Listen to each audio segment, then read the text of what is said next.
Quel a été votre plus grand défi en 2024 et qu'est-ce qui fait que, malgré ce plus grand, ce plus gros défi-là, vous avez réussi à traverser en 2025? Des fois, on se dit, j'arriverai jamais à passer à travers ça. Et le ça dépend de votre défi. Celui que vous avez vécu en 2024, ça peut être un défi au niveau de la santé, une séparation, une perte d'emploi, quelqu'un qui est décédé dans votre entourage, que ce soit un humain, un animal, des chicanes entre amis, des chicanes dans la famille, des gens que vous ne voyez plus en raison de cette chicane-là. Il peut y avoir beaucoup de défis. Puis, souvent, on voit ça énorme, hein, parce que c'est comme si on était en bas de la montagne, puis là, on voit le haut de la montagne parce qu'on se dit, ce défi-là, il est gros comme ça, comme une grosse roche, hein, quelque chose d'énorme, là, à surmonter. Puis souvent, on voit ça, c'est ça, comme quelque chose d'énorme, puis en même temps, on pense qu'il faut passer, qu'il faut monter par-dessus, puis descendre de l'autre côté. Il y a différentes façons de traverser un défi, et je vous dirais que cette année, j'en ai appris de nouvelles. J'ai 61 ans. Et j'apprends toujours, puis je pense que quand on est des humains, on a beaucoup à apprendre de la vie. La vie, moi, je dis souvent que c'est notre meilleure enseignante.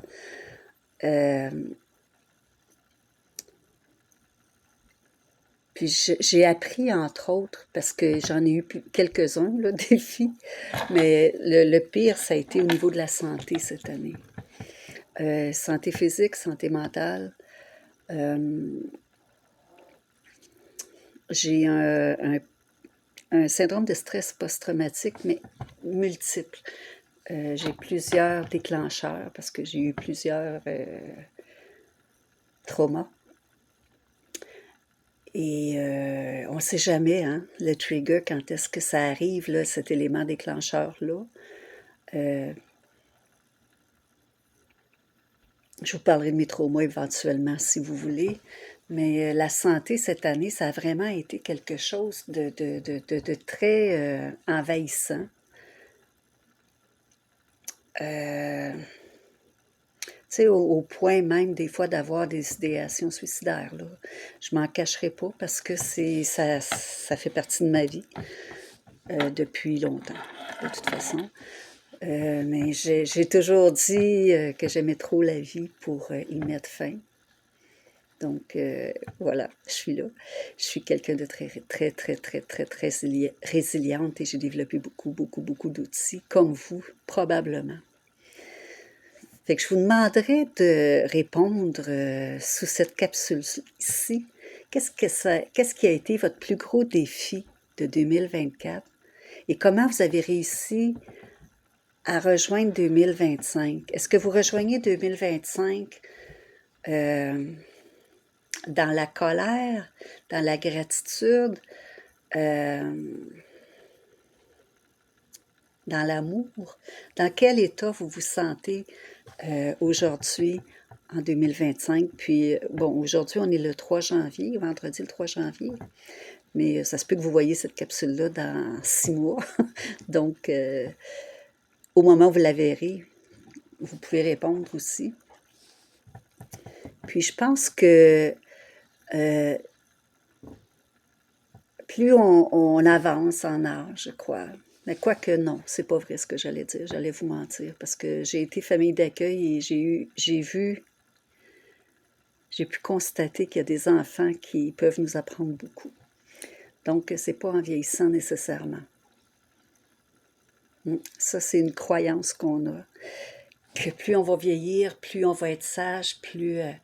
mais il y en a beaucoup qui ont 5 ans 4 ans, 7 ans, 10 ans, 15 ans, qui sont très, très sages, qui ont déjà appris beaucoup de la vie, de qui on peut apprendre énormément aussi. Donc, c'est ça. Moi, ce que j'ai appris cette année, je vais répondre à la question que je vous pose. Hein. Étant donné que mon pire défi, mon plus grand défi a été au niveau de la santé, j'ai même pensé que, oui, j'ai eu des idéations suicidaires, mais même avant, j'ai même pensé que je n'étais pas mourir. Là. Puis c'est pas parce que j'ai peur de mourir, c'est juste que ça me tente pas là. Je considère que j'ai encore beaucoup de choses à partager. Donc, j'avais de la difficulté à respirer, énormément de difficulté à respirer. On a pensé que j'avais un MPOC, on a pensé que j'avais de l'asthme, en tout cas, toutes sortes de trucs au niveau pulmonaire. Puis tant qu'on est dans l'incertitude, c'est fatigant. Tant qu'on est dans les examens, les tests, les ci, les ça, de ne pas savoir, c'est très, très, très frustrant, inquiétant aussi. Moi, je portais à faire un peu d'anxiété, fait que c'était anxiolytique aussi. Bon, un peu, que dis-je, beaucoup, beaucoup d'anxiété. Donc, j'ai eu une année très anxiogène. Puis à un moment donné, ben, on a trouvé que, il y avait, je faisais de l'apnée sévère, donc j'ai pu avoir un CPAP, ce qui permet d'avoir au niveau de l'oxygène dans le sang, plus d'oxygène dans le sang, moins de fatigue, moins de maux de tête, moins d'essoufflement, moins de plein de trucs, moins de brain fog. Comment on dit ça en français, brain fog? J'avais plus de concentration, je n'étais plus capable de parler pratiquement. Quand je parlais, mes amis disaient les mots à ma place parce qu'ils me connaissent tellement. Donc, c'est pas pour rien que j'étais pas là cette année, l'année 2024. J'étais pas présente, j'étais pas capable de faire d'accompagnement, j'étais vraiment pas là. Donc, ce que j'ai appris de 2024, c'est encore mon niveau de résilience, que malgré le peu de patience que j'avais, j'arrivais à être résiliente pareil, puis à me dire les choses sur lesquelles j'ai pas de contrôle, ça me donne rien de m'en faire. Même si je m'en fais, j'ai pas plus de contrôle. Fait que plus je m'en fais, plus je fabrique du cortisol. Fait que moi, c'est cool. Plus j'ai de colère, plus je suis fâchée contre tout ce qui se passe, tout ce que je vis. Fait que, parce que c'est très, très... Ah, c'est quoi le mot quand on va pas bien? Puis tant au niveau physique qu'au niveau psychologique, c'est c'est démoralisant, oui, en partant. Mais c'est aussi, par bout, c'est décourageant. Parce qu'on a l'impression que notre tête voudrait faire tellement de choses, puis elle sait qu'elle peut faire plein de choses. Puis en même temps, elle n'est pas capable de se concentrer. Elle n'est pas capable, je parle de ma tête, là, mais j'arrive pas capable de se concentrer, manque de concentration, manque de mots. Il y avait des liens qui se faisaient pas du tout, du tout, du tout. Mais vraiment pas. C'est très, très, très frustrant. Puis j'ai déjà perdu mes jambes. Je les ai pas perdues, je les ai encore. Attends, je vais redire ça comme il faut. J'ai déjà... il n'était pas paralysé, mais je ne sentais plus mes jambes. Donc, il fallait à chaque pas pratiquement que je dise à ma jambe gauche, on avance. À ma jambe droite, on avance. Aucun mal, mais c'était épuisant de vivre comme ça. J'ai été quasiment presque 2 mois et demi, 3 mois comme ça, suite à un traumatisme. Puis de devoir demander aussi. de demander de l'aide, de dire je peux pas faire ma bouffe, là, ça me demande trop d'énergie, j'en ai pas, je suis à moins 1000 d'énergie.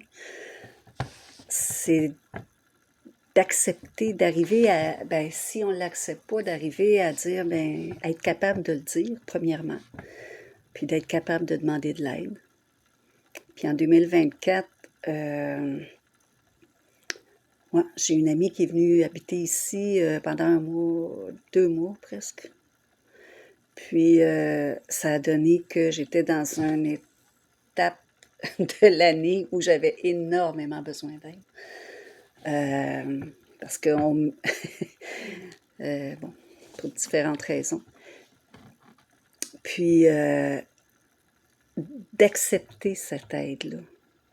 J'ai appris cette année à accepter d'avoir de l'aide, à accueillir cette aide-là, puis à dire merci, parce que je le mérite. Hein, c'est pas pour rien que je vous enseigne tout ce que je vous enseigne, ou que je vous partage au niveau du deuil, plein de trucs. C'est que au niveau du deuil, ça va bien, mais c'est ce que le deuil vient attaquer, entre autres, au niveau de l'estime de soi. J'en parle beaucoup, je vous partage plein d'exercices à ce niveau-là. Puis je crois que c'est beaucoup ça que j'avais à travailler en 2024. À intégrer au niveau de ma confiance en moi, au niveau de mon estime, au niveau de l'accueil, de l'amour que j'ai le droit de recevoir des gens. Parce que je vous dirais honnêtement que depuis mon retour de ma tournée en France en 2023, quand je suis allée en France, j'étais déjà fatiguée, épuisée, puis je suis allée au-delà. Mais tout ce que j'ai reçu là-bas, ça a été tellement fantastique. Fait que je pense que toute la dégringolade est partie de là, d'un événement merveilleux, mais qui m'a fait comprendre que j'écoutais pas mon corps assez encore. Donc, ça fait ça. L'année passée, en 2024, j'ai pas fait grand-chose. Puis en 2023, ben, c'est là que les problèmes de santé ont commencé. Fait que, mais là, on est en 2025 et j'arrive en 2025 fort d'un bagage, d'un sac à dos dans lequel j'ai fait beaucoup de ménage et dans lequel j'ai rajouté plein de nouveautés aussi pour continuer la suite de ma vie. Puis peut-être vous aider dans la vôtre aussi. Qui sait? Alors, je reviens à la question de départ. Qu'est-ce que 2024 vous a mis à travers les jambes? Hein, c'est quoi le pire défi que vous avez eu à vivre en 2024 et comment vous avez réussi à traverser en 2025 malgré ce défi-là? Qu'est-ce qui vous a tenu debout? Qu'est-ce qui vous a aidé? Qui est-ce qui vous a aidé? Ça peut être ça aussi. Ce que vous retenez de cette leçon-là. Est-ce qu'il y a une ou deux leçons que vous retenez de 2024 et que vous emmenez en 2025 dans votre sac à dos, vous aussi? Puis plus vous allez être à partager, je pense que plus ça va pouvoir aider plein de gens. C'est pour ça qu'en premier, je me permets de vous avoir partagé mes défis, mon plus grand défi et comment je l'ai traversé. Puis, je suis encore un peu dedans au niveau santé. J'ai encore un examen à faire. Mais après, tout est possible. Alors, je vous souhaite une très belle journée, très belle nuit, peu importe quand vous allez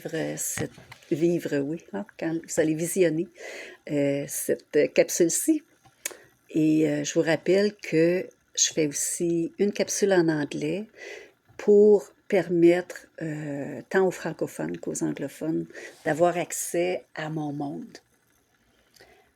Parce que c'est un peu un monde d'extraterrestres. Je dis ça depuis que je suis toute jeune, que je suis une extraterrestre, donc je vais vous emmener dans ce monde-là tranquillement, si ça vous tente. Puis, on se revoit bientôt. Merci d'avoir écouté jusqu'à la fin, puis je vous souhaite une belle fin de semaine, parce que c'est la fin de semaine qui arrive, avec beaucoup, beaucoup, beaucoup, beaucoup d'amour de vous envers vous. Comment vous allez vous donner cet amour-là? Bye bye.